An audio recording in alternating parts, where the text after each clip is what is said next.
جس کی چوکھٹ پہ آ کے مقدر اپنی تقدیر مانگے اسے فاطمہ کہتے ہیں، پہ آ کے محمد کو رکنا پڑے جبریل کو جھکنا پڑے، رسالت کی ہتھیلی پہ مقدر کی تقدیر کو فاطمہ کہتے ہیں۔ لوگوں میں کتابیں تقسیم کر دیتے ہیں، جو کتاب زہرا پہ لکھی میرے مرنے کے بعد میرے کفن اور سینے کے درمیان سویا ہوا خام زہرا کی آواز آئی، کل جملہ بدل لے۔ اللہ الرحمن الرحیم۔ سیدہ سے کہتے ہو وہ ہاتھ مجھے اٹھتا ہوا دکھائی جس کا شجرہ کھڑا ہے وہ حق سیدہ پہ کھڑا۔ واجدی جملہ بڑا اچھا کر کے سنا تو پھر اگلا جملہ کہنے لگا ہوں، جہاں نشیب و فراز ہے وہاں سوچ و بچار ہے۔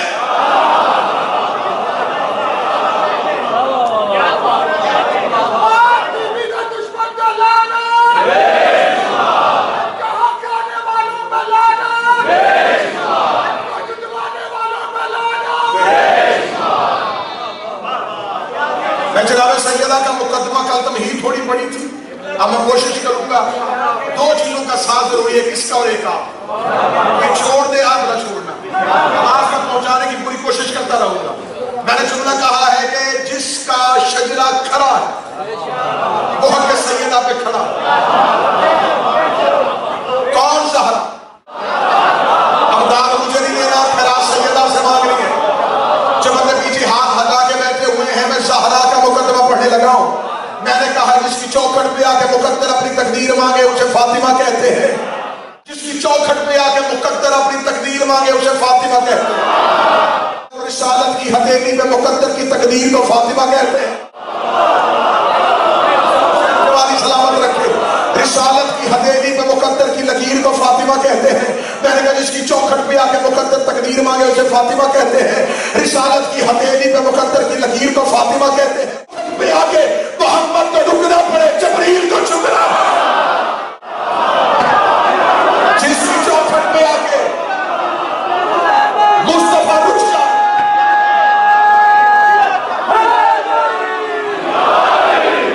جبریل جھک جائے، اسے فاطمہ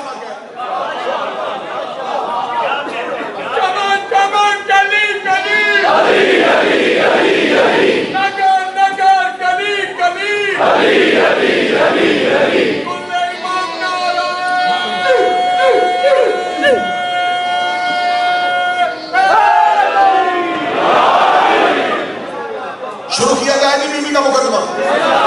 حق سیدہ سادات کی دعائیں لیتے ہوئے حق سیدہ شہزادی کی وکالت 2023 کے مشکل اور پورا چوک دور میں جہاں مختلف مینڈک کنویں سے باہر ہے،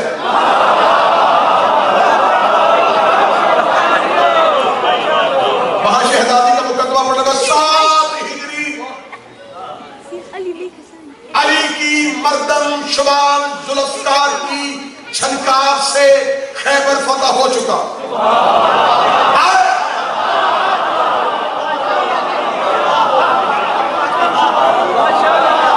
علی کی مردم شمال ذوالفقار کی چھنکار سے خیبر فتح ہو چکا۔ پوری ذمہ داری کے ساتھ مقدمہ پڑھ گیا۔ خیبر کے یہودیوں کے سردار سر پہ ایک صندوق اٹھا کے مصطفیٰ کے پاس انہوں نے کہا اے مسلمانوں کا رسول، ہم چاہتے ہیں کہ کچھ آپ کے نام لکھیں لیکن مجبوری ہے، اس صندوق کے اندر ہماری جتنی بھی جاگیریں ہیں جو نسل در نسل یہود قوم کے پاس آ رہی ہیں، ان تمام کے کاغذات اس صندوق کے اندر، لیکن اس تالے کی چابی برسا برس سے ہم سے گم ہو چکی ہے، لیکن اس کے اندر تمام یہود کی نسلیں یہود کی جمیروں کے مالکانہ کاغذات میں صندوق مصطفیٰ کے آگے آیا، لہو ہے جو آپ کی سماعتوں میں دینے لگا۔ انہوں نے کہا چابی ہمارے پاس نہیں، رسول نے جیب میں سے چابی نکالی، بولے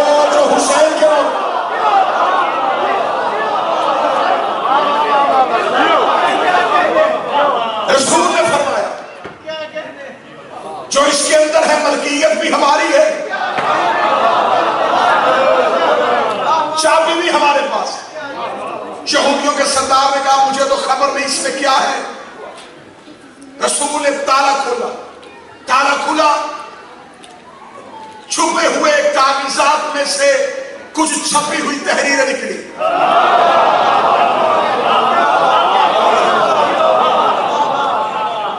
یہودیوں کے سردار نے تحریر اٹھائی.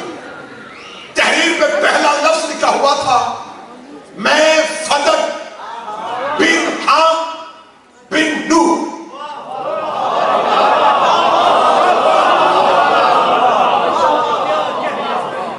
ممبر کی تاریخ سے منفرد مضمون. میں فدق زمین کا نام نہیں، جناب نوح کے پوتے کا نام.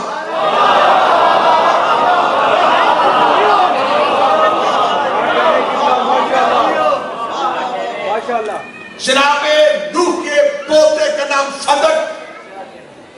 اس کاغذ پہ لکھا ہوا تھا، میں فدق بن حام بن نوح اپنے قلم سے یہ تحریر بطور ثبوت نقل کر رہا ہوں کہ یہ 8 جگیریں جن کے کاغذات ہیں یہ نبی اور نبی کی اولاد کے لیے جائز ہے.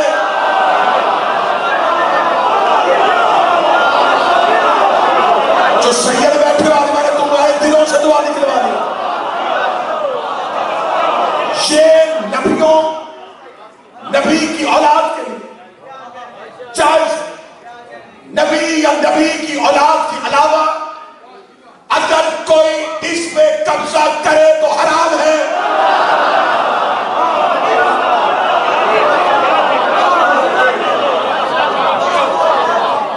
محرم 1445 ہجری الحیدر ٹرسٹ لندن میں اعلان کر کے کہہ رہا ہوں، ممبر کی تاریخ سے پہلی بار فدق خیبر کے یہودیوں کی ملکیت نہیں تھا، وہ اس پر قابض تھے.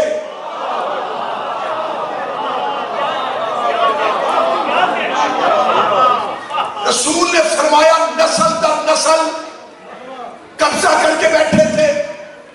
کیا ایسا ہوا کہ صندوق لے کے میرے پاس خود آیا؟ رسول نے صندوق ان کے گھر سے نکالا نہیں تھا، یہ لے کے آئے تھے.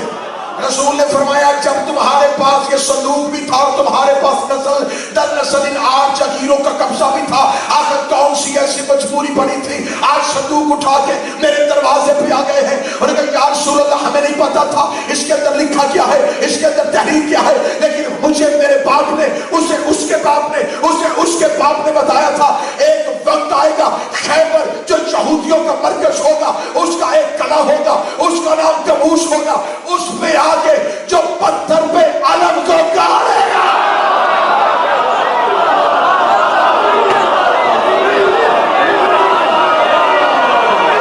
وہ آخری پیغمبر کا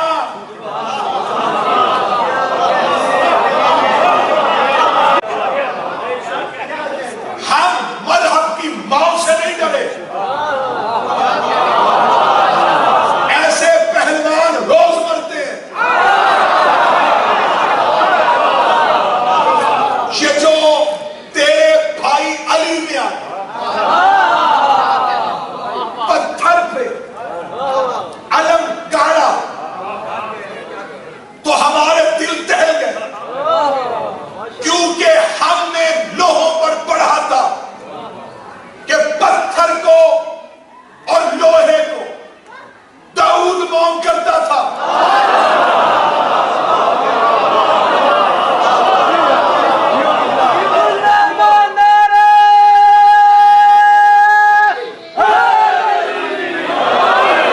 لہذا ہمارے بزرگوں نے کہا تھا، ہمارے آبا و اجداد اور باپ اور دادا نے تعلیم کی تھی، جو قلعہ کموش پہ آ کے پتھر پہ علم گاڑے تو فوراً گھر چھوڑ دینا، مالک آ گئے.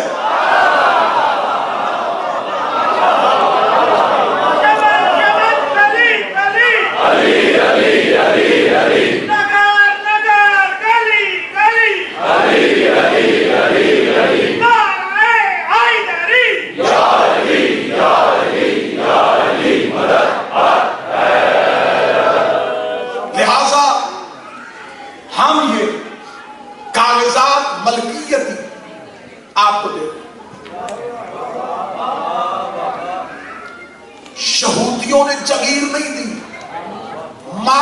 پاس حق آیا.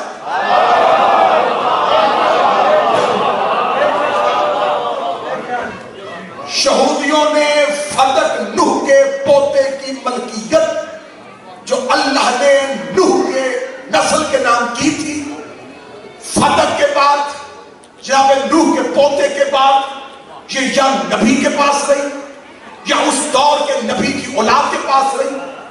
موسیٰ کے جانے کے بعد، موسیٰ کے نکلنے کے بعد قوم یہود نے اس پر قبضہ کر لیا.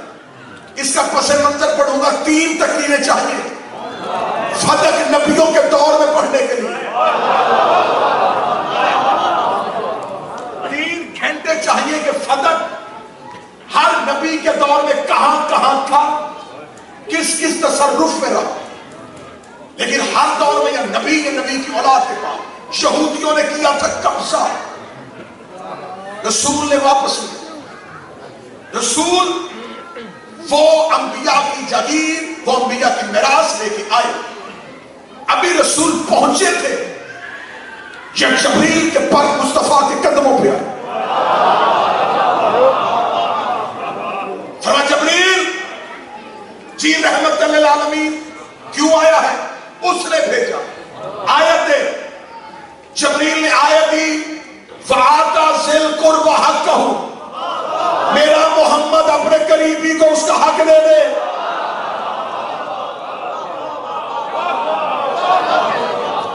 یہاں میں میری قوم شیعہ کے نوجوان میرے اوپر اعتماد رکھنا. اس آیت کا شان نزول 23 اہل سنت کی تفسیر سے دکھانے کے لیے تیار کہ جب یہ آیت آئی تو رسول نے جناب سیدہ کو بلایا. وَآتَى ذِي الْقُرْبَى، قربا کو اس کا حق دے. قربا سے مطلب کیا؟ قربا کاف رے بے چھوٹی یہ اوپر کھڑی زبر. قربا قربا ہے واحد مونس کا صیغہ.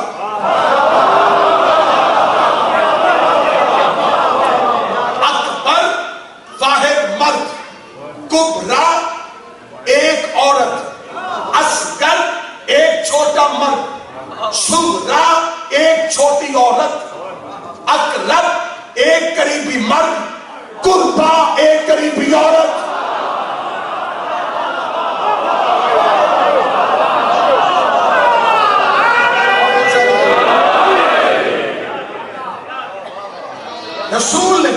رسول نے سیدہ کو بلایا فدق، اور رسول نے پھر کلم اٹھا. بولتے نہیں میں فدق بن حام بن نوح. رسول نے کہا میں محمد ابن عبداللہ ابن عبد المطلب یہ 8 جگیریں اپنی بیٹی فاطمہ کو دیتا ہوں.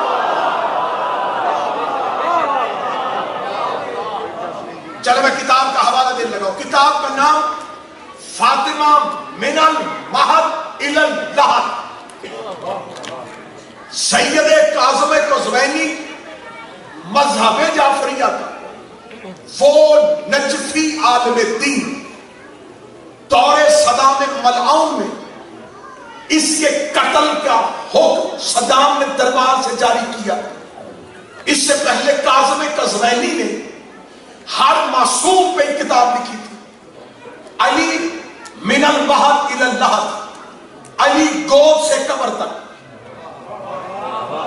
حسن من المہد الی اللحد، حسن ماں کی گود سے قبر تک. ہر امام کی سیرت لکھی تھی.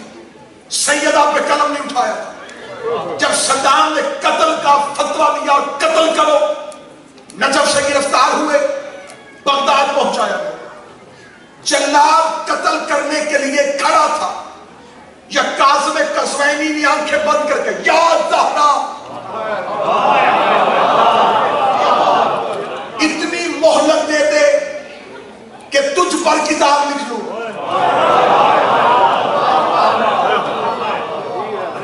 آنکھیں بند کر کے کاظم قزوینی نے سیدہ کو پکارا. بی بی موت سے ڈر نہیں، ہر معصوم پہ کتاب لکھی تھی، تجھ پہ کتاب نے لکھی، ایسے جانا نہیں چاہتا. جلاد کو فوراً میسج آیا رہا کر دو.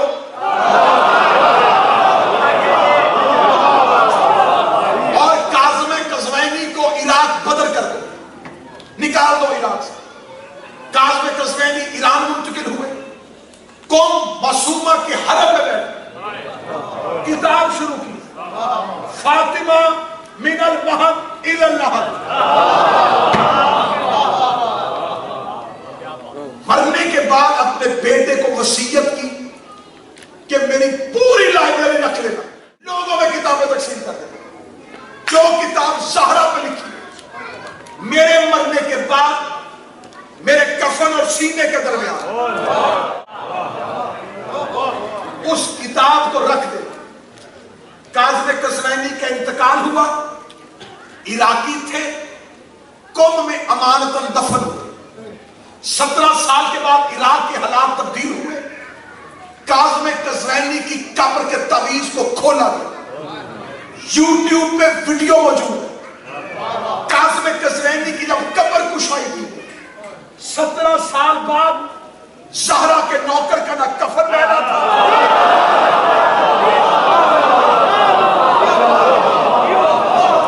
نہ کتاب کے صفحے پہلے تھے، سفید داڑھی حرکت کر رہی تھی، میت نکالی تو اتنی نرم تھی جیسے ابھی دفنایا، پھر وہاں سے انہیں منتقل کیا گیا اور انہیں دفنایا گیا جا کے لگا۔ یہ ہے کاظم قزوینی، یہ میں نے ہسٹری پڑھ دی۔ انہوں نے اپنی کتاب فاطمہ من المہد الی اللحد کے صفحہ نمبر 342 پر لکھا کہ جب رسول کے پاس فتح آئی، اگلا جملہ میں کہتا ہوں میری زندگی تولے پہ بندہ، میں اس جملے پہ قربان کروں۔ رسول نے فتح کی تحریر لکھی، میں محمد بن عبداللہ بن عبد المطلب اپنے یہ 8 کے 8 جگیریں اپنی بیٹی فاطمہ کو دیتا ہوں، یہ کہہ کے تحریر لے کے فاطمہ کے حجرے میں آئے، اور فاطمہ کے حجرے پہ آگے زہرا کے ہاتھ پہ فتح کی تحریر کے کاغذات رکھنے کے بعد کہا، زہرا تیری ماں خدیجہ کے حق مہر میں سے کچھ باقی تھا، میں نے لکھ لیا۔ بولو جو حسین کے لوگ، صفحہ نمبر 342، کاظم قزوینی عارف عالم دین کی کتاب، کہ میں نے تیری ماں خدیجہ کے حق مہر سے جو کچھ باقی تھا میں نے لکھ دیا۔ اب صدا تو میں نے صدا، یہ فتح ایک جگیر نہیں 8 جگیریں تھی، ایک جگیر کی آمدن 40,000 دینار سالانہ تھی۔ میں دینار کہوں گا تو آج کے قوم کے بچے فوراً کہیں گے یہ جو عرب میں دینار چلتے ہیں وہ نہیں، اس دور کا دینار کاغذ کا نوٹ نہیں ہوتا، ایک 10 گرام سونے کا سکہ ایک دینار، 40,000 دینار ایک جگیر۔ کون جگیر ہے کوثر بھائی؟ 8۔ مجمع میں بیٹھے ہوئے ہیں مبلغ اعظم کے نواسے، جس مبلغ اعظم نے ساری زندگی پڑھا ہے زہرا کا حق، مبلغ اعظم کی روح سے دعا لینے کے لیے کہ تیرے شہر میں تیری قبر کی مٹی چاٹ کے یہ نوکر زہرا پڑھنے لگا۔ میرے شہر کو یہ اعزاز حاصل ہے کہ میری دھرتی میں وہ مرد کلندر سویا ہوا جنہوں نے زہرا کا حق زمانے سے منوایا۔ 8 جگیریں اور ایک جگیر کی آمدن کتنی جی؟ نوجوانوں کے لیے محنت کرو، 40,000 دینار۔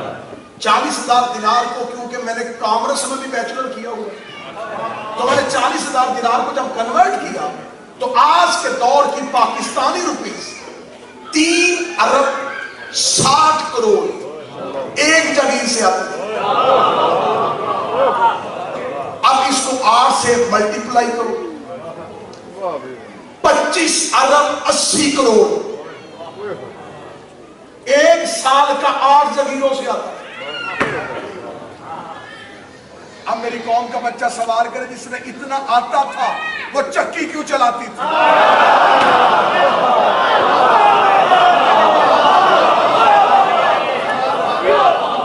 وعدہ کیا تھا کل کہ پڑھوں گا حق زہرا لیکن علیحدہ رنگ سے پڑھوں گا، جو پہلے کبھی پڑھا نہ گیا ہو۔ اب یہ جو اتنی آمدن آتی تھی یہ کہا جاتی تھی میری قوم کے بچوں، اسلام صرف مدینے میں نہیں تھا، پوری دنیا میں اسلام پھیلا ہوا۔ آج کے دور کے 84 اسلامی ملک زہرا کی جگیر کی آمدنی پہ پلتے تھے.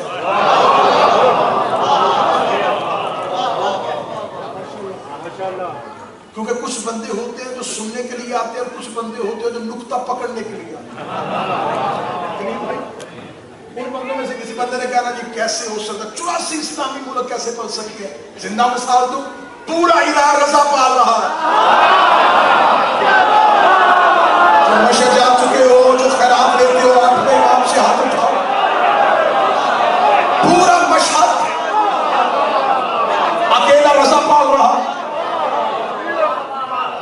ہر سال گورنمنٹ آف ایران امام رضا کی حرم سے قرضہ لیتی ہے. کئی سالوں سے قرض اترا نہیں. تو جس کا 8واں بیٹا قبر میں ملک پال رہا ہو،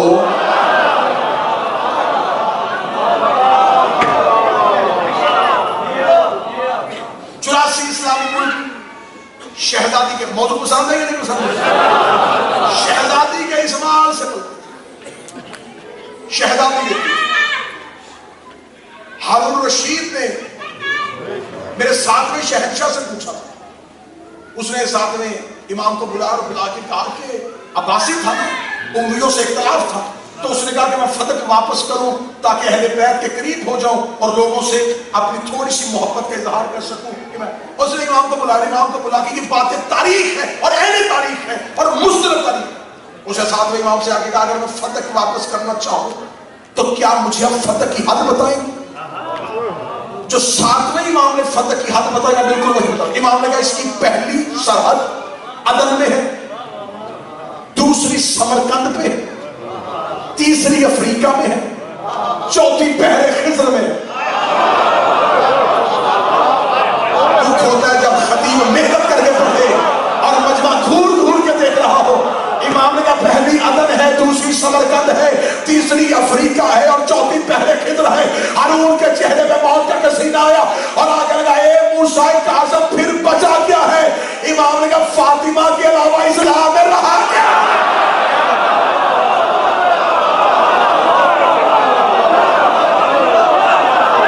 مالک فاطمہ کے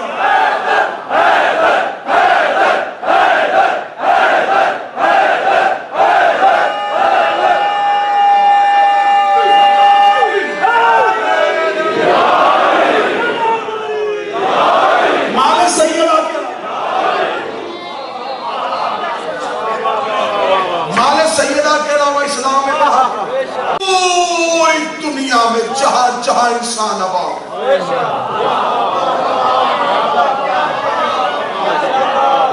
جگیر ہے فاطمہ کی. اور جاؤ جا کے ہر مسلک ہر فرقے کے عالم دین سے پوچھو اگر میں کسی ایسے گھر میں جاؤں جہاں مالک کی اجازت نہ ہو اور میں وہاں 2 رکعت نماز پڑھ لوں تو وہ کیا نماز ہو جائے گی؟ وہ کہتا مالک کی اجازت کے بغیر اور زمین پر سجدے نہ کرو.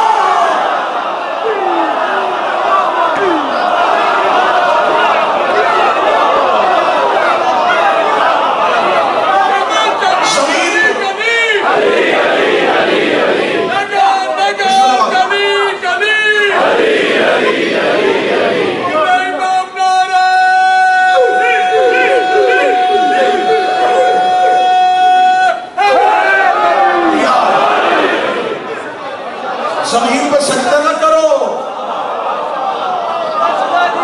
دنیا جو کھاتی ہے زمین اگتی ہے. صرف انہوں نے نہیں کھایا تھا،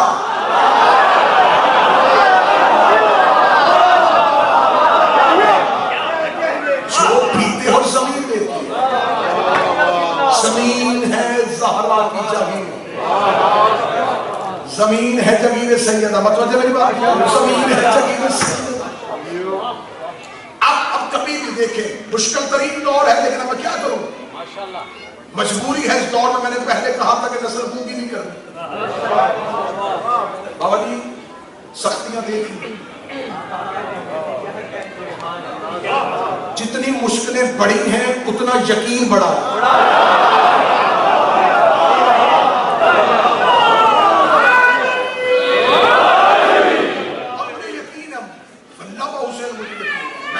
خدا کے مقدمے کے بعد دنیاوی فائدے نہیں اکٹھے کیے، دنیاوی فائدے اکٹھے نہیں کیے، کیونکہ پہلے دن وعدہ تھا کہ بی بی اگر تیرا حج پڑا ہے تو اب دنیاوی فائدہ نہیں، اجر تیرے پاس محفوظ کرتے جانا، اور مجھے یقین ہے بچاتی سے تقی مقدم بہت مشہور عالم ہے، ان کی کتاب بڑی مشہور ہے فضائل زہرا۔ تقی مقدم نے اپنی کتاب فضائل زہرا میں لکھا ہے کہ مولا کا ایک نوکر تھا، اس کا نام تھا عذری، اور وہ جس شہر میں رہتا تھا وہاں ایک قصاب تھا گوشت بنانے، وہ دشمن عالم، عذری مولا کا شیعہ تھا۔ عذری روز قصاب کی دکان پہ جا کے کہتا زہرا کے دشمن پہ لعنت،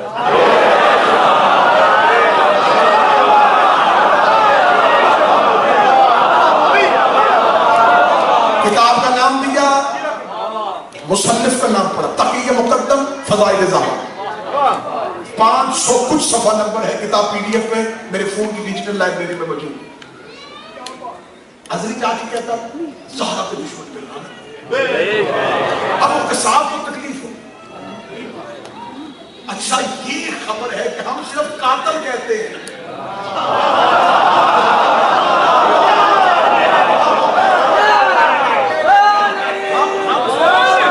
ہم صرف دشمن کہتے ہیں، پتہ چل جاتا ہے کسے کہہ رہے، اب اس کو بھی پتا تھا یہ کہہ کسے رہا، اسے دیکھ تو اس طرح نہ میں ان کو مانتا ہوں تو کہا نہ کر۔ وہ قصاب جب بھی عذری پہ غصے ہونے کی کوشش کرتا تو عذری کے ہاتھ پہ ایک چاقو، ایک خنجر جس میں سے لہو ٹپک رہا ہو، وہ قصاب ڈر جاتا۔ اچھا وہ عذری کے ہاتھ میں ہوتا نہیں تھا، اسے نظر آتا،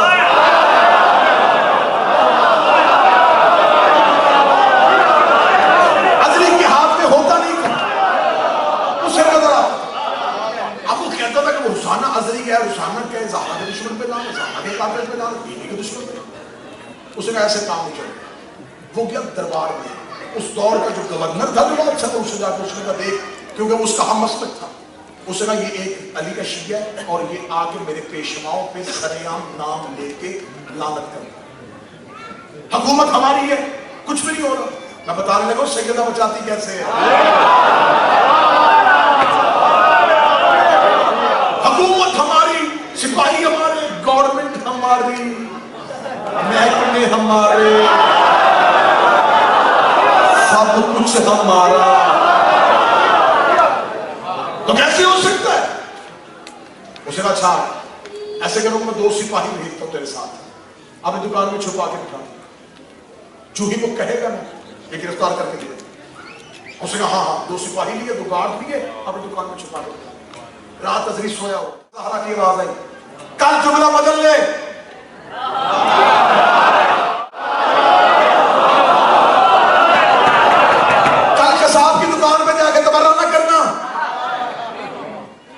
تو شہزادی کو تو میری تصویر ہے، ایک اور کام کر، وہ اہم ہے، وہ کیا؟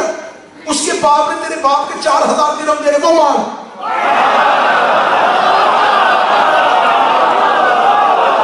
بیوی میرا باپ تو مجھے کہہ کے نہیں گیا، مجھے تو نہیں پتا اس نے دینے، بیوی نے کہا صندوق کھول، اپنے باپ کی لکھی ہوئی وہ کاغذات والی وہ کتاب نکال، وہ کھاتا نکال، اس نے نکالا، واقعہ لکھا ہوا تھا کہ صاحب کے باپ نے اس کے باپ کے دینے تھے، تبرہ سے گمشدہ مال میں مل جاتا ہے۔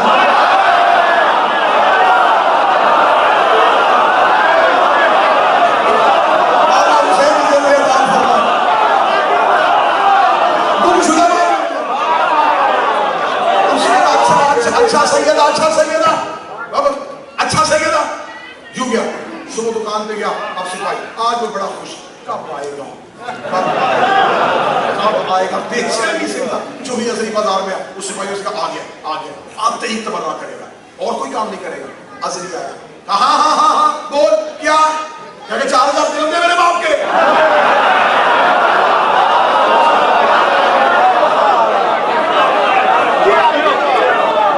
کہنے کا اچھا وہ بات کرنا جو کر، اس کا کیا روز مانگتا ہوں دیتا نہیں،